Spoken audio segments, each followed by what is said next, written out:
That's right, not only is there life on Mars, there's mutants! Welcome back, Nerd Squad. This is Top 10 Nerd and I'm your host, Amanda McKnight. Today we'll be helping you get up to date on what is going on in the wonderful world of X-Men and their comics for those who are looking for a way to jump back on this magical, wonderful, and badass ride, as we talk about the mutants' big move to Mars. Well, some of them at least.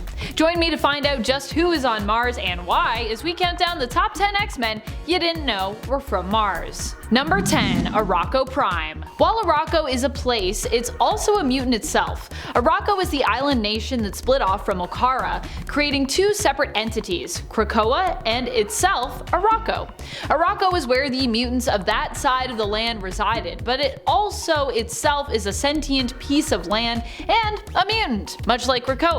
Initially, Krakoa and Arrako were attempted to be reunited following the events of Ten of Swords and the Otherworld tournament, after Amenth was defeated and Arrako and Krakoa were free to join together again. However, Arrako and Krakoa realized that the years had greatly changed them both. They no longer even spoke the same language, and so Arrako and Krakoa decided to remain separate entities, and in the end, Arrako and many of the mutants of its land ended up being sent up to Mars to give them a fresh start and keep their more warfaring, violent ways a safe distance away from the Earth. Number 9. Khora of the Burning Heart.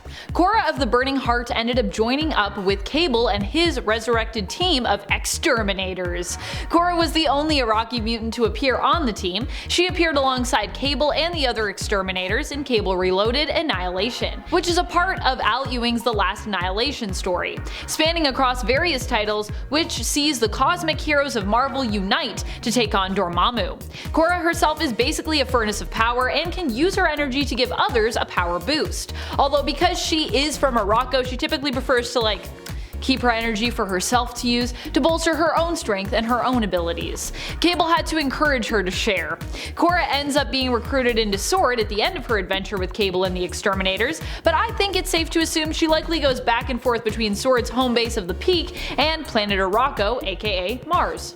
And friends, before we move on to this next spot, if you are loving this list and you want more ways to support us and show us your love, you can be sure to do so by heading on over to Facebook and hitting that like button. Seriously, we have lots of cool content coming your way there, and hopefully some new exciting things too. Number 8. Idyll the Future Seer. You might know Destiny, you may even know her supposed descendant Blindfold when it comes to mutant seers, but if you haven't been keeping up with the going-ons of current comics and everything happening in Krakoa, you probably won't know Idyll. Idyll is from Arrako and is a powerful seer. So powerful in fact that she is even considered an Omega level mutant. She lost her tongue to Tarn The Uncaring, a pretty evil Iraqi mutant, but did maintain her gift of prophecy. The last prophecy she spoke of was the eventual reunion but permanent separation of Krakoa and Arrako, which of course did come to pass. Idyll is actually Idyll the Third and is the daughter of Idyll the High Mutant Prophet, who was also an Omega level seer and who predicted the fall of Arrako, which also ended up being correct. I don't know if these prophets have ever gotten anything wrong, these mutant prophets, but I'm pretty sure they haven't. So basically, just if they say something, just know it'll probably happen. Number 7. Lodus Logos. Lodus Logos is another who sits on the Great Ring of Arrako. Like the Quiet Council of Krakoa, the Great Ring also has areas to its ruling body of government. There is the Table of Dawn, which has those members who specifically know about war and can advise in such times. Day, which is all about peace times and knowing how to advise in such times. Night, which is an unknown secretive body that serves unknown purposes, but probably like some really epic Black Ops stuff, since this is Arrako, who isn't really afraid to go Black Ops as needed. And then there is Dusk, which is where Lodus Logos sits. Dusk is all about ruling over more neutral conceptual and cultural matters. Lodus Logos holds the seat of dreams at his table and is known for being an Omega level mutant and artist, whose powers pertain to metal creation. Number 6. Isca The Unbeaten. Isca has to be one of my favorites of the new Iraqi mutants that have been introduced to us. She is actually the sister-in-law of Apocalypse, as she is related to his wife, Genesis. Isca is a powerful mutant whose ability abilities allow her to, and in some cases force her to, always be on the winning side of a battle. For this reason, she ended up abandoning the mutants of Arrako and joining the forces of Amenth during the war between those two groups. However, in the end, the conflict between them was resolved, with the Amenth being defeated after Apocalypse helped to free them from the influence of the Golden Helm, which also had influenced his wife Genesis into becoming the leader of the Amenthi demons. When the mutants of Arrako made the move to Mars, Isca was among them. She also serves on the Great Ring of Arrako, which is like Krakoa's Earth-based Quiet Council. Number 5. Magneto. One of the mutants who has made the great move over to Mars is Magneto. Magneto is the master of magnetism, a former supervillain turned more anti-hero as years have gone on in the comics. Magneto himself was also responsible for helping to terraform Mars, transforming it into a place suited for all of the mutants who now reside there to live. Afterwards, Magneto ended up retiring from the Quiet Council following the events of Inferno and decided to move to Mars and join the other mutants there. I feel like both X-Men Red and the Red Planet itself are a great fit for Magnus, Eric, or Max to retire to.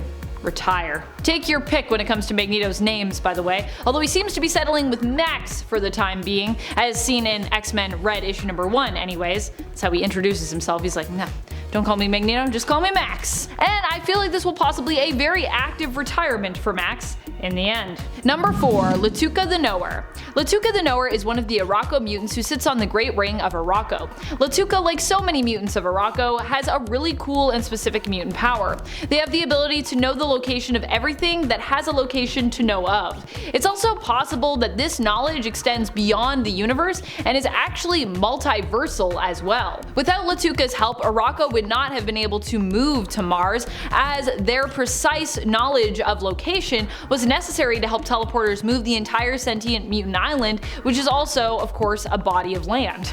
A lot of things to move there, so gotta be really precise, don't want to mess it up. Number 3. Vulcan. Yep, Magneto is not the only one making moves. Vulcan also seems to be considering moving to the red planet that we've now come to know as Planet Arrako. He shows up in X-Men Red issue number 1 on the planet, where he walks into the Red Lagoon bar to pick a fight with Shi'ar's diplomat there. Vulcan is pissed that his throne was taken by Gladiator because Vulcan seemingly died, when in reality, he didn't die. He feels the further passing on of his crown from Gladiator to Xandra Xavier is therefore invalid, as he, the previous ruler, was still alive. Vulcan believes he belongs on planet Arrako as rightful ruler of the Shi'ar and Krakoan royalty as a Summers. His words, not mine. He's like, I'm royalty, I'm a Summers.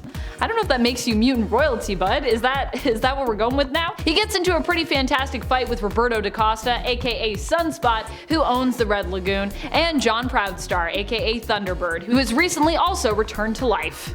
Yay! I mean, Vulcan, I guess, was never dead, but you know, we all thought he was dead. He looked like he was gonna be pretty dead, I gotta say. When he just came back and he was like, yeah, I never died, it was like, wow, I mean, alright. Sure, you're Vulcan, so I believe it. Number 2. Tarn The Uncaring. Tarn The Uncaring is a pretty important Iraqi mutant. Like so many others on the island, Tarn, who is also a member of the Great Ring of Arrako, moved with the rest to Mars after it was terraformed.